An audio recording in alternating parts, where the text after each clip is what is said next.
Welcome, ladies and gentlemen. I hope you are doing well. The UFC has officially announced a couple of fights for the 6th of December 2025 UFC 323, which includes a couple of title fights and other fights that would probably make up the main card, along with a fight we don't know of yet, right?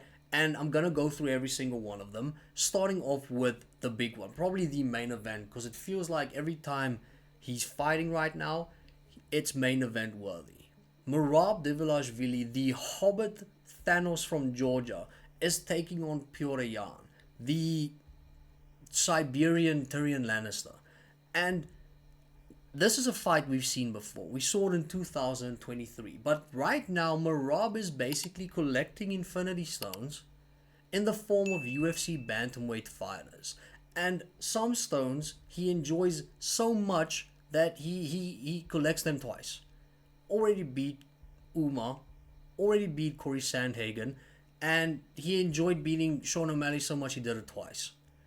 And if Merab beats Petr Yan, then I think the UFC can basically take this bantamweight division, put it in a bathtub, and throw a couple of toasters in it. Because then I think the division is dead.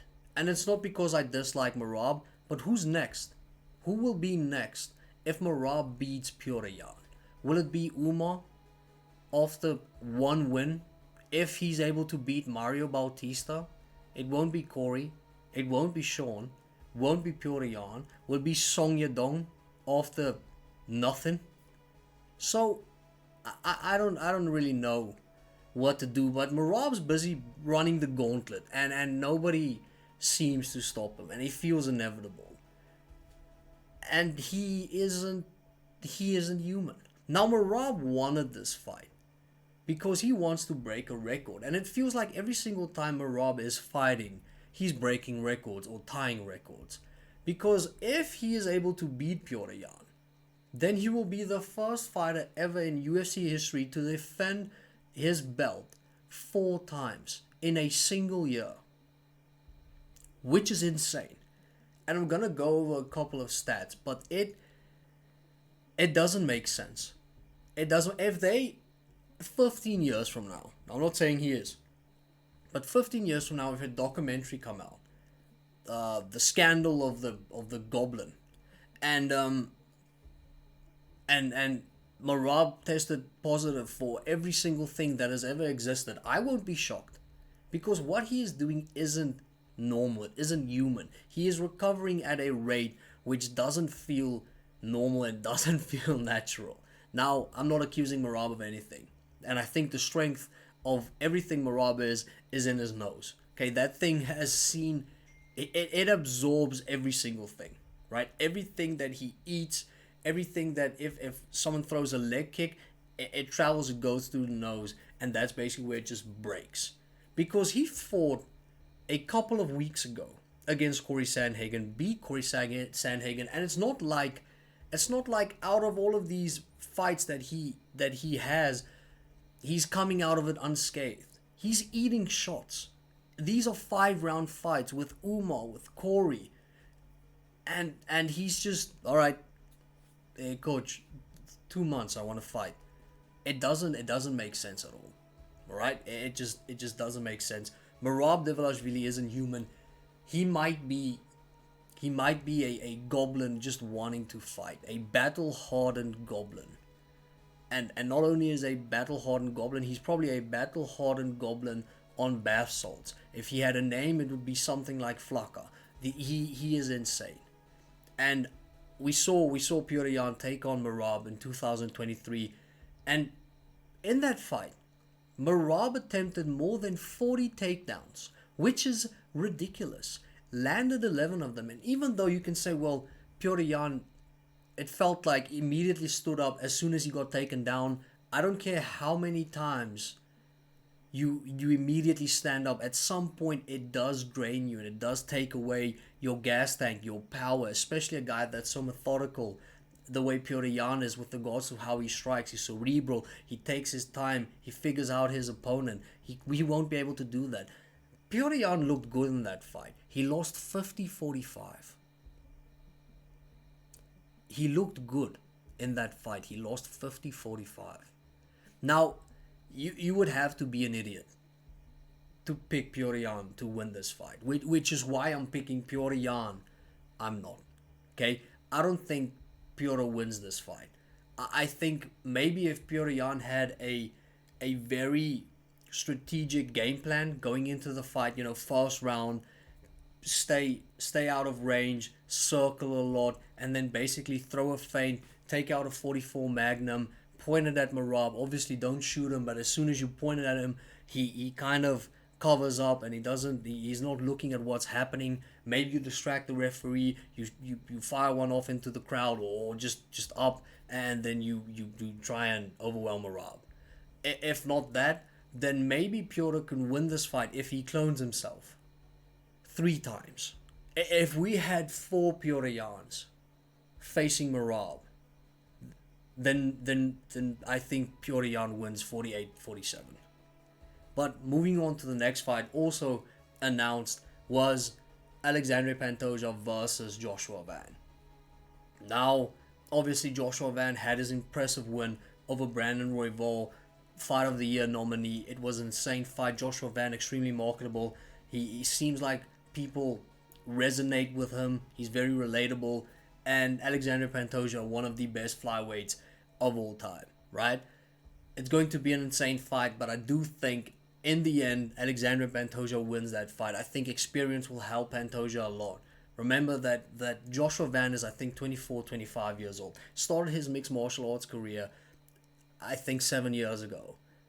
And by that time, Alexandre Pantoja was already beating the top of the top flyweights inside of the UFC. So I do think experience will be a big factor heading into this fight.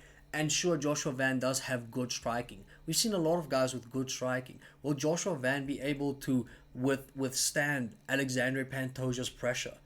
If Pantoja is able to take him down, will Joshua Van be able to stand up? Will he be able to control the wrist, be calm, not overextend, and maybe expose himself to a rear naked choke? Usually that comes with fight IQ, and fight IQ is often parallel with experience. And Joshua Van just lacks experience right now. I do think it's going to be an insane fight. I think first round, you'll see fireworks. After that, I think Pantoja wins comfortably. Then next fight announced, Jan Blachowicz versus Bogdan Guskov will be the first time we see Jan after his fight with Carlos Ulberg. And Jan is still that guy. Listen, Jan might not be in his prime, but legendary Polish power is still there. And I guarantee you this version of Jan Blachowicz is still a force. And it's not someone that you're basically just going to tick off immediate win. I think Jan Blachowicz beats Bogdan Guskov. We saw Jan Blachowicz in his last 3 or 4 fights. We've seen Jan fight and basically he could have won every single one of them. It was so close, and a lot of people think that he actually did win a couple of them. Sorry. In his last fight with Carlos Ulberg, a razor close decision, and some people even had it Jan Blachowicz. And personally, I think that I do tend to agree with them. Prior to that rather, he also fought my brain is farting ass right now. He also fought Alex Pereira at a certain point. That was extremely close. You could say that Jan beat Alex Pereira. He fought Magomed Ankalaev. That ended in a draw in a fight where Jan gave Magomed a lot of problems, chewing up his leg to the extent where Magomed Ankalaev turned into a rendition of Oscar Pistorius. Brother couldn't walk. They had to put in blades for Magomed Ankalaev to continue in that fight. That was a draw. So every single fight Jan has been in where he has lost, it has been or drew, it has been razor close. And I do think that Jan still has that power. I do think that this could probably go to a decision, but if Jan catches Bogdan Guskov, it's done. Jan has a granite chin, and it is extremely difficult to knock that thing out. I don't think Bogdan Guskov will be able to knock out Jan Blachowicz. I think Jan Blachowicz takes that one and he wins. And then moving on to the last fight that was announced, Henry Cejudo taking on Payton Talbott. Now, first of all, doesn't make a lot of sense, right? Payton Talbott getting someone inside of the top 15. Not only that, he gets the number 10 ranked Henry Cejudo. So instead of fighting 15, 14, 13, 12, 11, he gets Henry Cejudo. He has never fought someone ranked before. He's coming off of a single win after losing to Raoni Barcelos. Does this make sense? No, it doesn't. Which is probably why I think Payton Talbott loses this fight. I think they're trying to push Payton Talbott for some reason. I kind of get it. He's somewhat polarizing. A lot of people enjoy him. A lot of people won't, because obviously he feels a little woke. But he expresses himself in whichever way he wants. I don't see him beating Henry Cejudo. And even though it has felt like Henry has been on a decline, it's not been a rapid decline. It's not like Henry Cejudo fell off a cliff, right? It's just the guys that he has fought are the best bantamweights on planet Earth. And we can go to the rankings right now of the bantamweight division, if you give me a moment. Right. So, bantamweight division. I honestly don't think that Payton Talbott beats anyone inside of the top 15. But we can go from 10. I don't think Payton Talbott beats Henry Cejudo. We saw in Henry Cejudo's last fight with Song Yadong, even though the eye poke and it ended kind of weird, Henry was still holding his own. He still looked competent. He does have good footwork. He does have some odd head movement, which seems weird, but it is efficient. It works. And he has looked good. In the past fights that he has had after coming out of retirement, he's fought the best of the best. Aljamain Sterling, Merab Dvalishvili. So, losing to them, it's not really an indictment on Henry Cejudo. But there is something that I think will probably be an indictment on Henry Cejudo. But he has still looked good. Okay, these are the best bantamweights on planet Earth, and Henry has lost to them. Payton Talbott's not one of the best bantamweights on planet Earth right now. Right now, Payton Talbott doesn't beat Montel Jackson, who we just saw in an abysmal display against Davison Figueiredo. Guarantee you Payton Talbott probably gets starched by Montel Jackson. Kyler Phillips, Payton ain't beating Kyler Phillips right now. Rob Font would murder Payton Talbott. If Rob Font fought Payton Talbott right now, Payton would get annihilated. Number 12, Vinicius Oliveira. Now, I think if Payton was to beat someone in the top 15, it would probably be Vinicius. I can see why the UFC doesn't want to put Payton versus Vinicius, because both of them are young and upcoming, and both of them are intriguing to watch, have good striking, and Vinicius is also extremely inexperienced within the UFC. So honestly, Payton versus Vinicius probably would have made the most sense. Because David Martinez, hell no. No way. And then obviously Henry Cejudo. So I think Henry takes that fight. I think he wins that fight. And it's too early for Payton Talbott. It's way too early. They should probably have given him someone unranked. I mean, he beat Felipe Lima in his last fight via unanimous decision. And Felipe Lima is, I think, 1-1 or 2-1 within the UFC. So, yeah, might be an early push. I'm trusting my instincts on this one. Henry Cejudo by 1,000,000. Alright, and now something I do want to touch on with regards to Henry Cejudo and then Merab Dvalishvili, and then we'll finish off. Henry Cejudo will probably be known as the guy who has probably botched the hardest, or had the biggest botch ever within the UFC.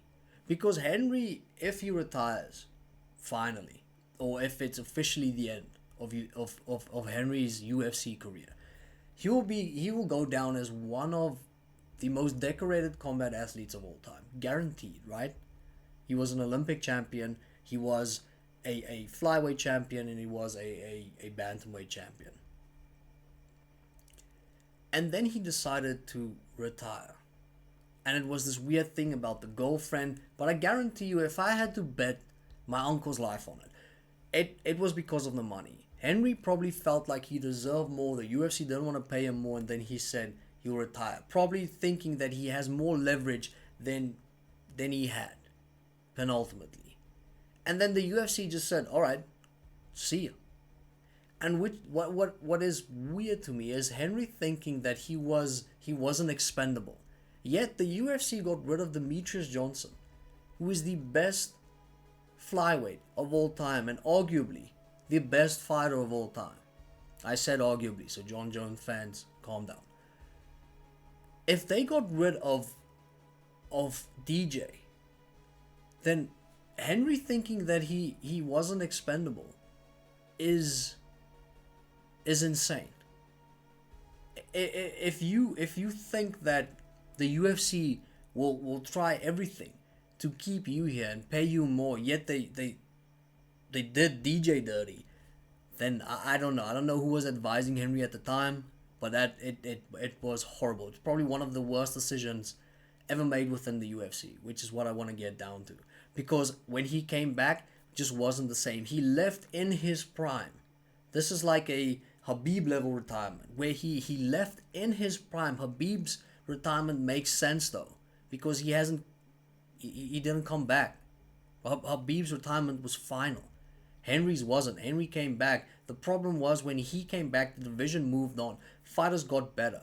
And we had this influx of just elite fighters. Umar and Corey Sandhagen and Sean O'Malley, Merab, Petr Yan. And the division moved on without Henry Cejudo. And retired in his prime, came back after his prime, and we'll probably never see Henry at the top ever again within the bantamweight division. Now, Merab is beating everyone, so we might see Henry drop down to the 12th spot, and then Merab faces him because he's one of the few left that Merab hasn't destroyed. So we might see it, but yeah, it was the weirdest thing when it happened, and it sucks. It just goes to show that decisions and these massive decisions, they impact the best of the best, and even they are prone to making god awful decisions, and Henry did.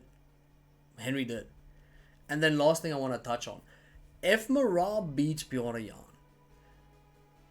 and Alexandre Pantoja beats Joshua Van, they have to make that fight. They have to make Pantoja versus Merab, and if they make it, it will probably be at bantamweight. But we have to see that, please, because we have the best taking on the best, and it has felt so watered down in the past because fighters win one fight in their division and then they move up, and this is not the case. These guys have literally cleaned out their division. There's almost nothing left. So have them fight one another. Alexandre Pantoja versus Merab Dvalishvili, and the winner gets the Shire. Okay? We have Alexandre Pantoja and we have Merab. The winner gets either the Shire or becomes the king of the Lannister house. But we have to see this fight. We have to see it. It would be a super fight, and it will actually for once make sense. The UFC could make it, and they don't even have to justify it because it makes sense. It justifies itself. That's it for today. I hope you enjoyed the video. Please a reminder to hit the like button, hit the subscribe button, and a notification bell. I would appreciate it. It'd be awesome. You're awesome. Don't sleep on the 97 Republic, and please don't sleep with your cousin.